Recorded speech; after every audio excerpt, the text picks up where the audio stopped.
សួស្តីបងប្អូនប្រិយមិត្តទាំងអស់ស្ទីក្រប់បលិចនិហ្វូកុងឬក៏ហ្គេមស្នូខុង PC game ហ្គេមស្នូខុងមានចេញលក់ហើយនៅ PC game ហើយតម្លៃមួយត្រឹមតែ 6,000 រៀលតែប៉ុណ្ណោះ 6,000 រៀលដូច្នេះបើសិនណាបងប្អូនមានតម្រូវការចង់លេងស្នូខុងសូមមកបញ្ចូលនៅ PC game តម្លៃត្រឹមតែ 600,000 រៀលតែប៉ុណ្ណោះហើយសប្តាហ៍ថ្ងៃនេះមានការ promotion 2,500 រៀលរហូតដល់ថ្ងៃទី 10 ខែកុម្ភៈឆ្នាំ 2026 ចាប់ពីថ្ងៃទី 11 ខែកុម្ភៈឆ្នាំ 2026 តទៅតម្លៃគឺ 6,000 រៀលអរគុណសូមជម្រាបលា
បាទបងប្អូនឥឡូវយើងមកមើល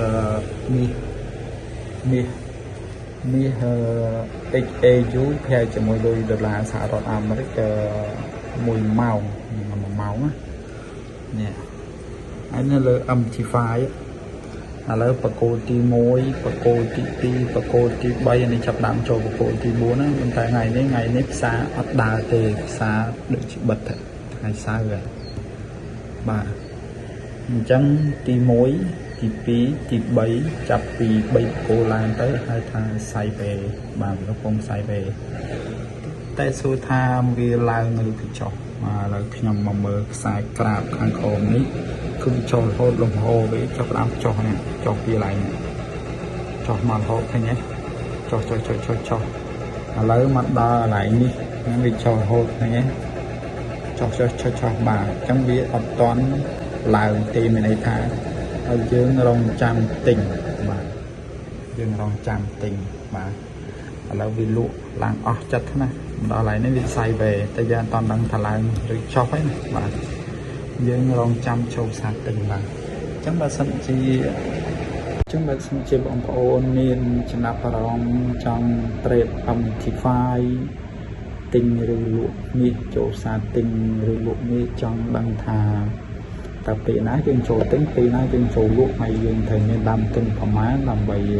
không ai bạch account ai trả cho mà căn nhóm admin và xong cao mối vậy rồi các bạn vốn phải vậy lịch telegram xong cục liền